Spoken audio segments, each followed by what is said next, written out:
Hidrologi ini tentulah aktor utama pemerannya ialah air. Air entah dari mana menguap ke langit, dibawa oleh angin entah kemana lalu turun, entah di mana. Mereka menjelajah ke tempat-tempat asing tanpa berhenti.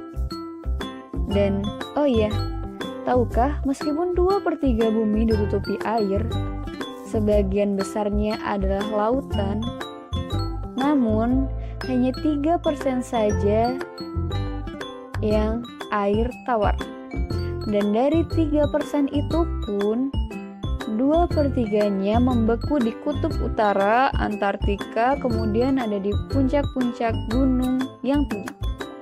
Jadi, hanya 1% air di bumi lah bergantung tak terkira jumlahnya kehidupan. Jutaan spesies tumbuhan, jutaan spesies hewan, dan tentunya kita, manusia. Wah, keren bukan?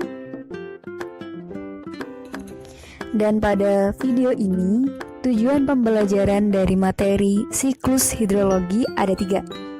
Yang pertama, mengetahui tahapan siklus hidrologi, kemudian mengetahui macam siklus hidrologi, dan mengetahui aktivitas manusia dan perubahan daur air. Oke, pembahasan pertama yaitu tahapan siklus hidrologi.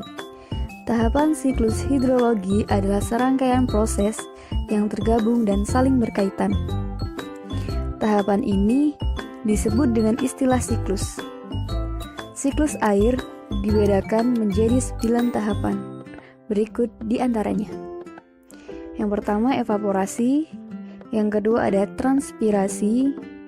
Yang ketiga ada evapotranspirasi. Yang keempat ada sublimasi. Yang kelima kondensasi. Keenam adveksi. Ketujuh presipitasi. Yang kedelapan ada runoff. Dan yang terakhir ada infiltrasi.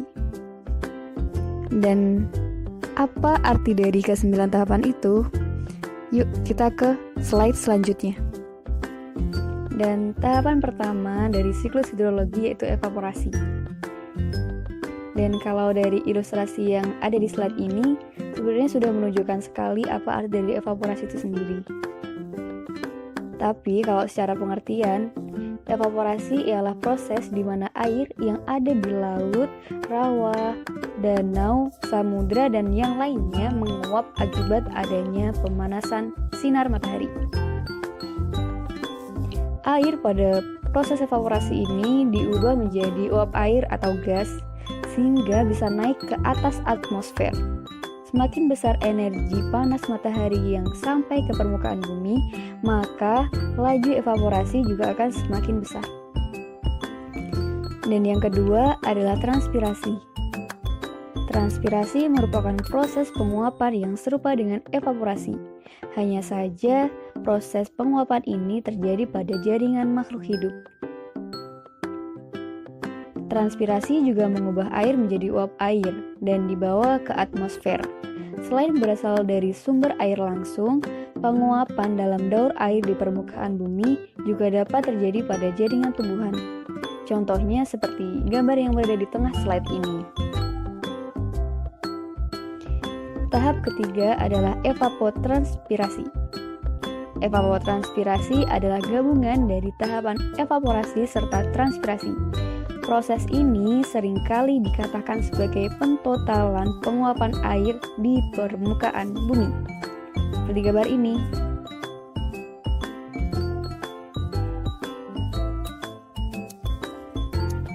Tahap keempat yaitu sublimasi. Sublimasi juga masuk dalam proses penguapan. Hanya saja proses ini terjadi di kutub es atau puncak gunung. Sublimasi adalah proses di mana es berubah menjadi uap air tanpa lebih dulu berada dalam fase cair. Sumber utama air dari proses sublimasi adalah lapisan es dari kutub utara, kutub selatan, dan es di pegunungan. Dalam daur air, sublimasi merupakan proses yang lebih lambat dari penguapan. Tahap kelima yaitu kondensasi.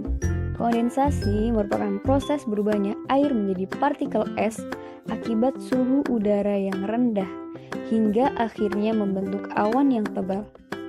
Ketika air menguap menjadi uap air, ia akan naik ke lapisan atas atmosfer.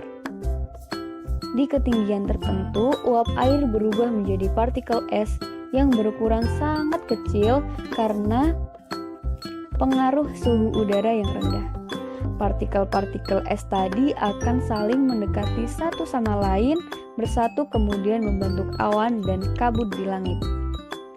Kemudian dilanjutkan dengan tahap adveksi. Tahap adveksi merupakan tahap kelima dari siklus hidrologi. Arti dari adveksi sendiri adalah proses perpindahan awan secara horizontal dari satu lokasi ke lokasi lainnya akibat tekanan udara atau angin. Nah, kemudian tahap ketujuh adalah presipitasi. Kita biasa menyebutnya dengan hujan, tapi secara istilahnya presipitasi adalah proses pencairan awan hitam hingga jatuh menjadi hujan. Awan atau uap air yang terkondensasi kemudian turun ke permukaan bumi sebagai hujan karena pengaruh angin panas atau perubahan suhu. Jika suhu sangat rendah, di bawah 0 derajat, tetesan air jatuh sebagai salju atau hujan es. Menjadi salah satu proses dalam daur air ini. Air kemudian masuk kembali ke lapisan litosfer di atas sana. Dan tahap ke-8 dari siklus hidrologi adalah runoff atau bahasa lainnya limpasan. Merupakan proses mengalirnya air hujan ke sungai, samudra, danau, dan saluran air lainnya. Air berpindah dan bergerak menuju tempat yang lebih rendah melalui saluran-saluran air seperti sungai dan got, hingga kemudian masuk ke danau, laut, dan samudra. Pada tahap daur air ini, air masuk kembali ke lapisan hidrosfer. Kemudian, tahap yang terakhir atau tahap yang ke-9 adalah infiltrasi. Infiltrasi adalah proses terakhir dari siklus ini, yakni setelah hujan, tidak semua air ikut melalui tahap limpasan. Beberapa di antara mereka bergerak jauh ke dalam tanah. Air ini disebut air infiltrasi, air yang merembes ke bawah dan menjadi air tanah. Penyerapan air ke dalam tanah, itulah nama lainnya dari infiltrasi. Dan menuju ke pembahasan kedua, yaitu macam siklus hidrologi. Siklus hidrologi memiliki 3 macam, yaitu siklus pendek, siklus sedang, dan siklus panjang. Dan pengertian dari siklus-siklus ini sudah tergambar pada ilustrasi yang ada di slide ini. Yang pertama yaitu siklus pendek, atau nama lain dari siklus pendek adalah siklus kecil. Nah, pada siklus ini, air laut menguap menjadi uap gas karena panas matahari. Kemudian terjadilah kondensasi dan pembentukan awan. Dan turunlah hujan di permukaan laut. Kemudian yang kedua, siklus air sedang. Pada siklus ini, air laut menguap menjadi uap gas karena panas matahari. Terjadilah evaporasi.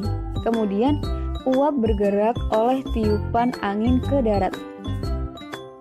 Terjadilah pembentukan awan. Kemudian turun hujan di permukaan daratan dan air mengalir di sungai menuju laut kembali.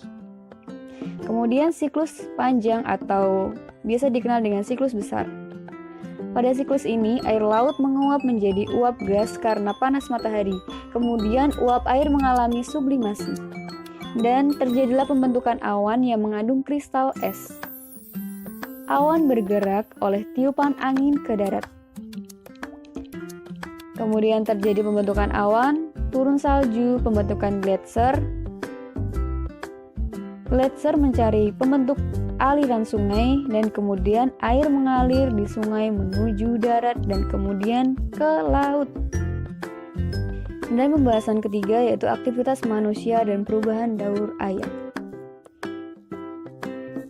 Seiring dengan perkembangan teknologi, manusia dituntut untuk mengembangkan teknologi yang ada ataupun menciptakan teknologi yang baru. Akan tetapi, perkembangan teknologi tersebut seringkali tidak diimbangi dengan tindakan perlindungan lingkungan. Tanpa mereka sadari, kegiatan perusakan lingkungan yang dilakukan dapat mengganggu siklus keseimbangan alam termasuk siklus air. Nah, berikut ini merupakan kegiatan manusia yang merusak lingkungan dan dapat mempengaruhi siklus air. Nah, yang pertama adalah penebangan hutan. Untuk mencari bahan baku dan juga lahan pekerjaan, manusia seringkali melakukan penebangan hutan secara besar-besaran. Pengurangan jumlah pohon yang sangat signifikan dapat mengurangi laju penyerapan karbon dioksida yang dilakukan oleh pohon secara drastis. Pengurangan laju penyerapan ini menyebabkan penumpukan karbon dioksida di atmosfer sana. Kemudian karbon dioksida yang menumpuk di atmosfer akan menjebak panas matahari yang dipantulkan bumi sehingga temperatur bumi dan atmosfer akan meningkat, atau yang biasa kita sebut dengan global warming. Dan global warming ini dapat mempengaruhi siklus air, khususnya pada proses evaporasi dan kondensasi. Peningkatan suhu atmosfer akan meningkatkan laju evaporasi dan memperlambat proses kondensasi itu sendiri. Yang kedua adalah kebakaran hutan. Kebakaran hutan seringkali terjadi secara spontan atau tidak dibakar langsung oleh manusia. Dan hal ini terjadi karena suhu udara sekitar yang sudah sangat tinggi. Suhu udara tersebut meningkat cukup signifikan karena dampak dari pemanasan global, di mana pemanasan global terjadi karena ulah manusia yang tidak peduli akan kondisi lingkungan itu sendiri. Kemudian yang ketiga ada pembangunan.